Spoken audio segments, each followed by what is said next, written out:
wants to buy the Eiffel Tower may seem like a strange question, but someone has already been persuaded to do it. The victim, a man called André Poisson, paid over good money because he believed that the French government was selling it off to avoid high maintenance costs. The fake sale was a carefully planned con trick organized by a prolific swindler and con man.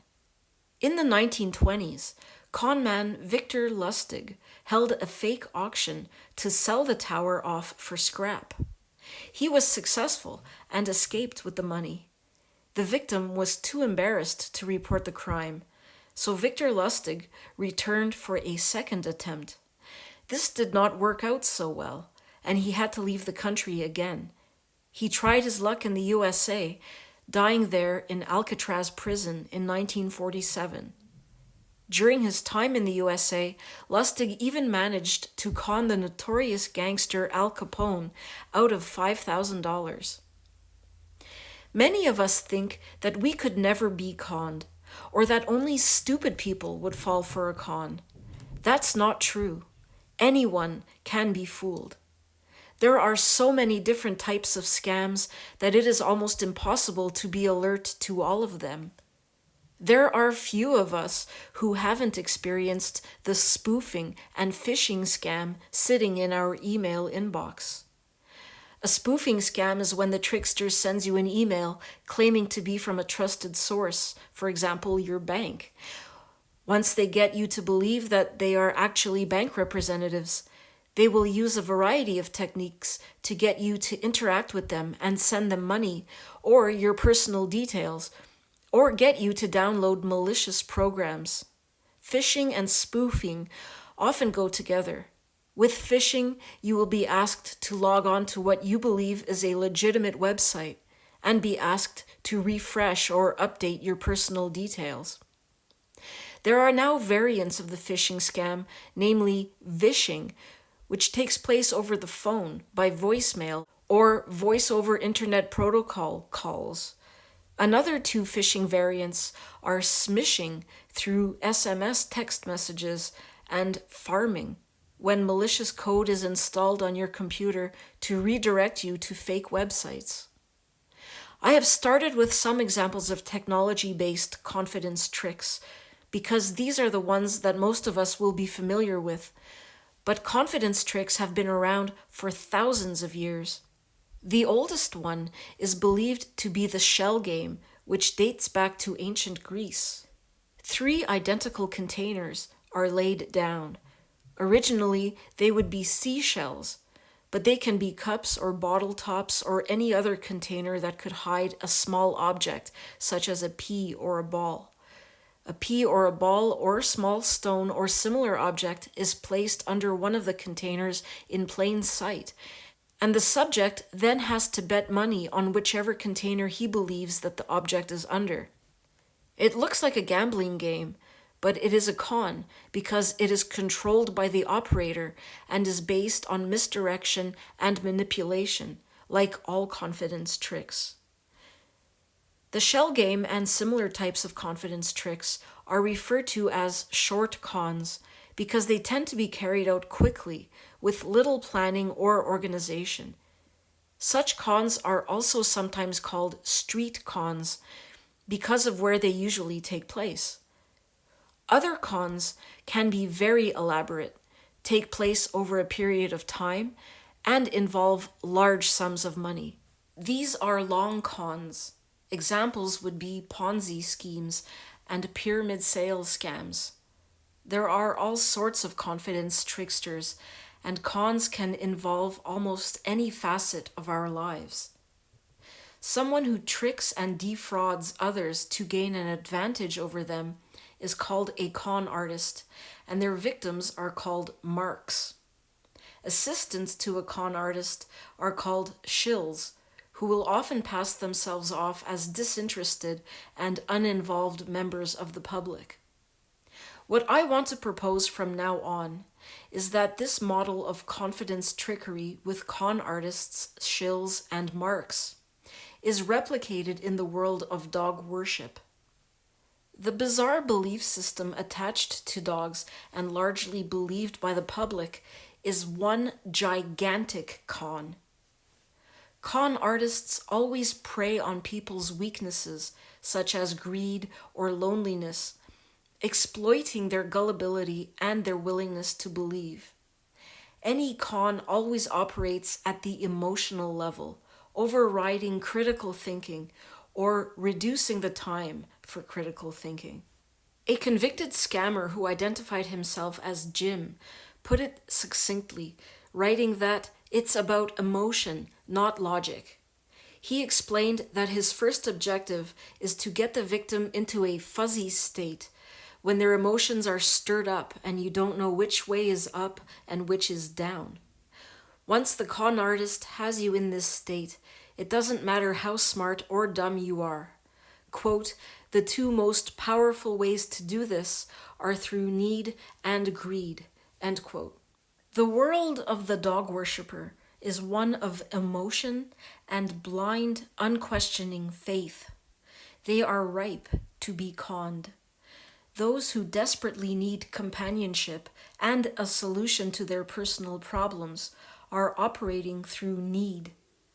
Dog worshippers involved in the pedigree dog trade, dealing in dogs or showing dogs, are motivated by greed. Both types of dog worshippers are ripe for the con. They will fall for it, nurture it, and spread it. I call dog ownership a con for a number of reasons. One is that the justification for dog ownership is based on a whole pyramid of lies. People accept these lies without question, then believe that they are true, despite all evidence pointing to the contrary. Acceptance of these lies is founded on some of the persuasion principles that con artists employ, for example, deference to authority.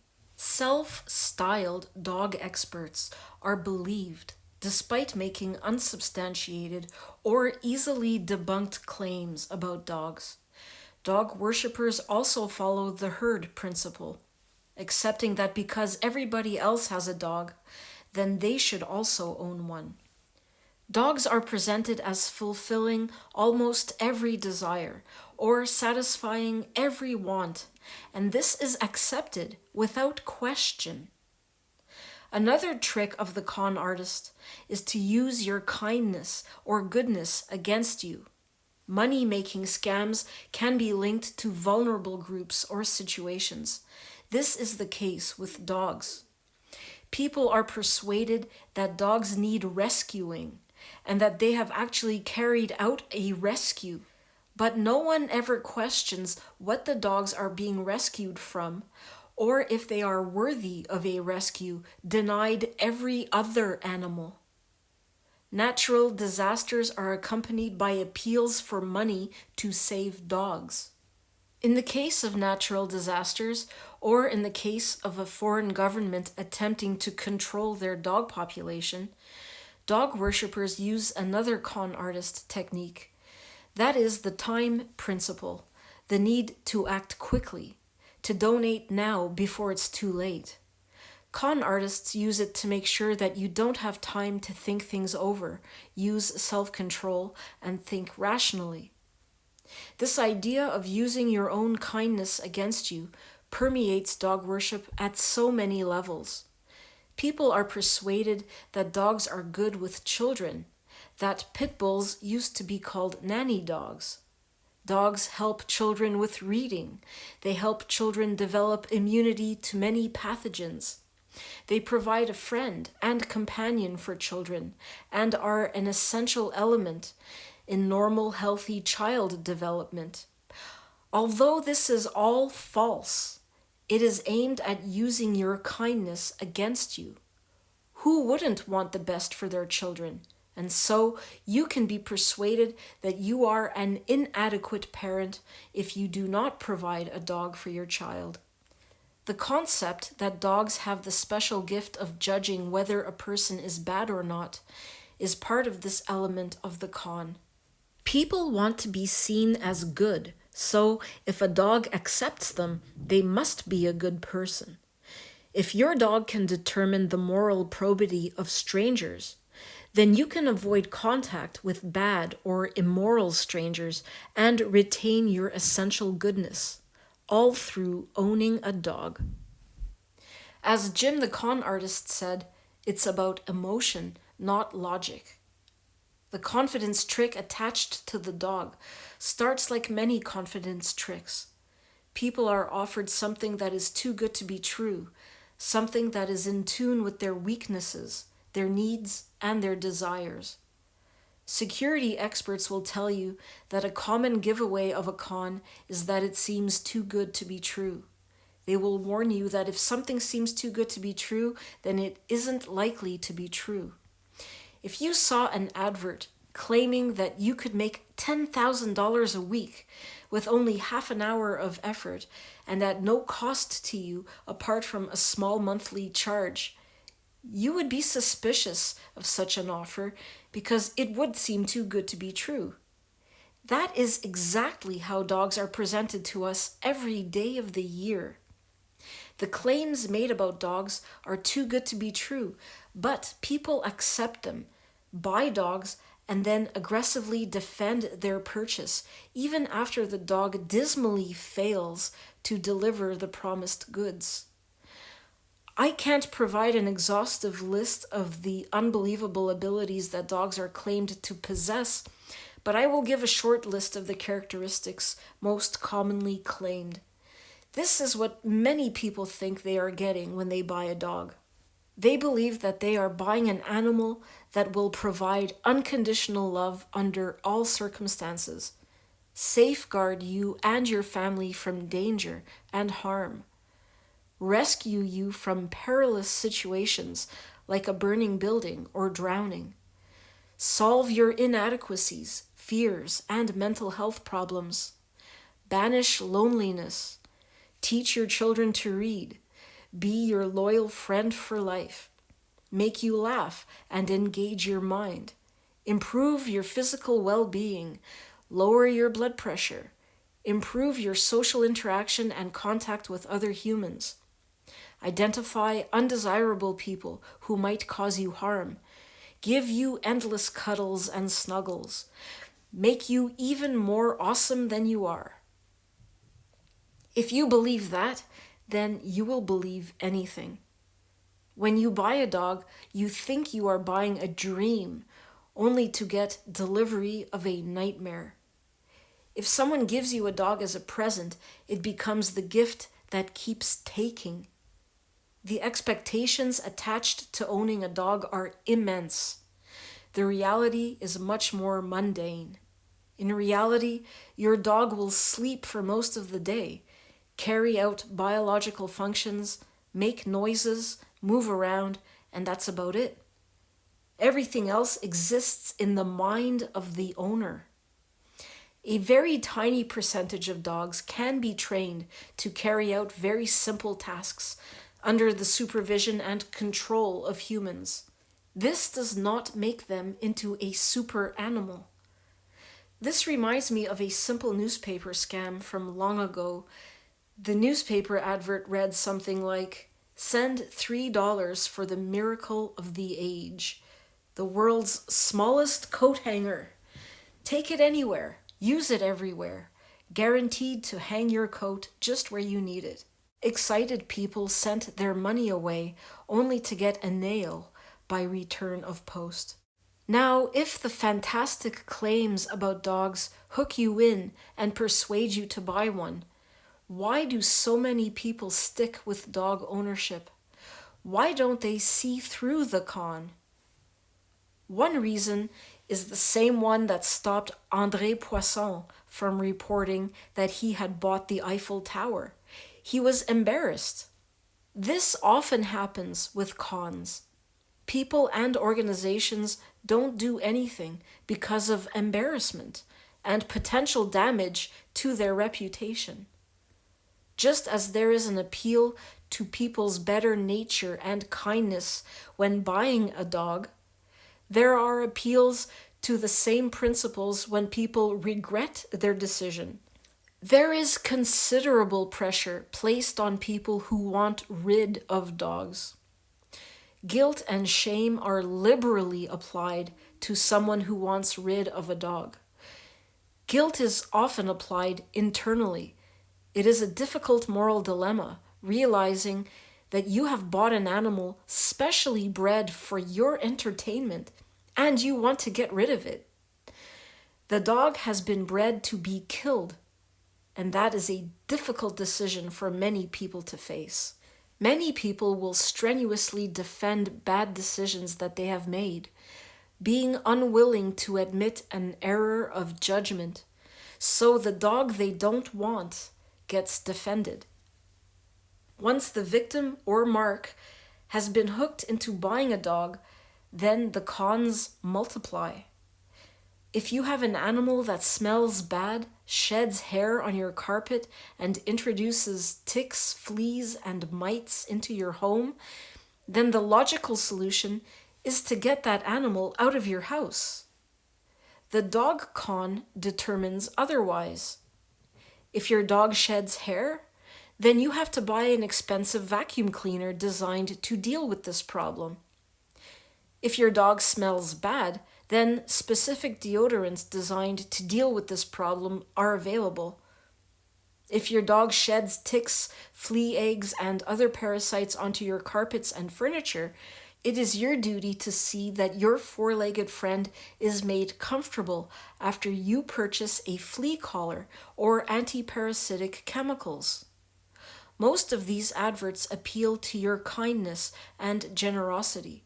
The problem gets shifted from contaminated furnishings onto the comfort of your dog. I have already discussed many of the cons associated with dog ownership, such as the dog treats industry, persuading you that your dog needs a treat or special reward for having done nothing. The cons go on and on. Because dog owners have been hooked and sucked into the big con, then they are vulnerable to emotional appeals and tricks to part them from more money. I mentioned before about confidence tricksters taking advantage of natural disasters and other events. Confidence tricksters have been working to part dog-smitten people from their money in this time of COVID. In December 2020, the US government charged a man with defrauding people online, promising dogs that were never delivered. This was an extension of a con he had been operating since 2018. The twist on the earlier con was the demand for more money because the dogs had been exposed to COVID-19 infection.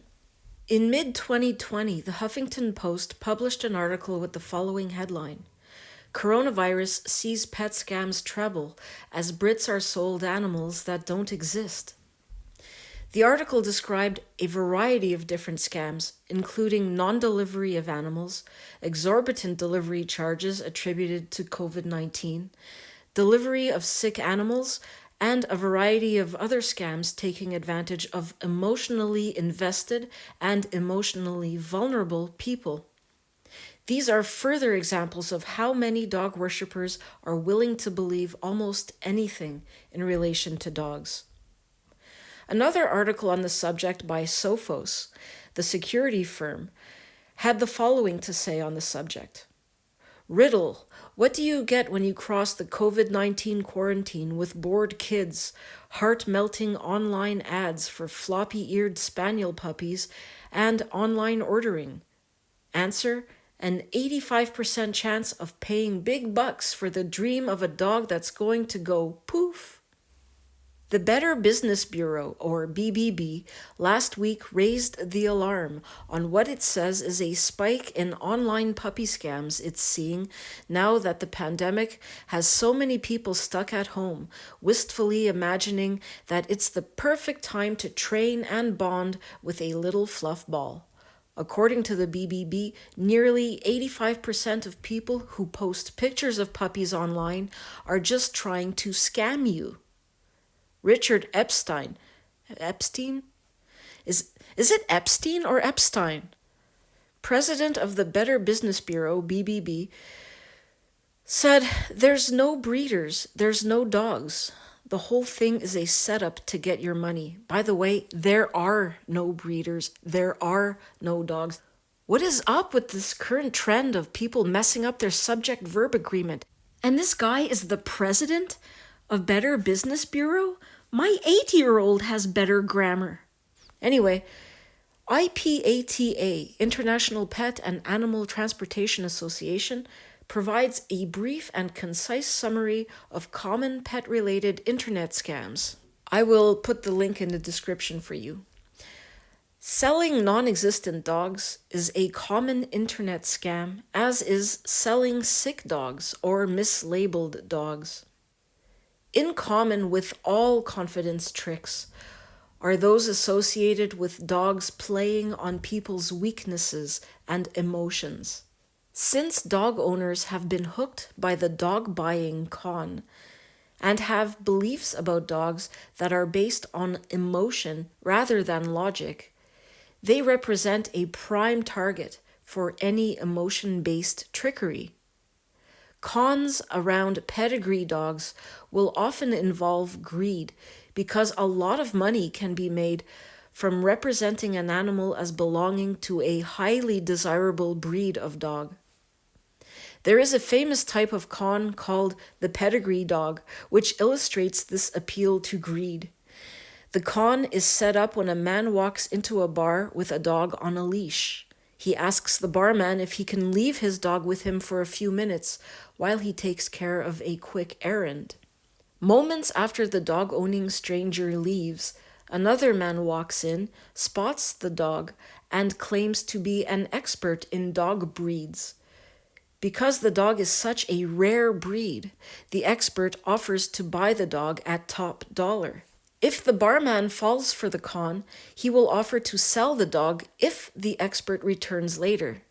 When the original dog owner returns, the barman offers a good price for the dog, hoping to sell it on to the so-called expert. The sale takes place, but the expert never returns, and the barman is stuck with a worthless mutt that he paid good money for. There is one final element of the con, and that is the dog itself. Marianne Heberlein, who studies dog cognition at the University of Zurich in Switzerland, published a paper demonstrating that dogs use deception and manipulation to trick their owners.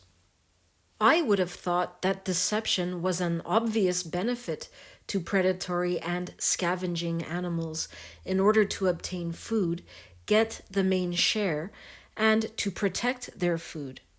Many dog worshippers got excited by this, coming to the conclusion that it demonstrated a rare and unusual level of intelligence, when it does nothing of the sort.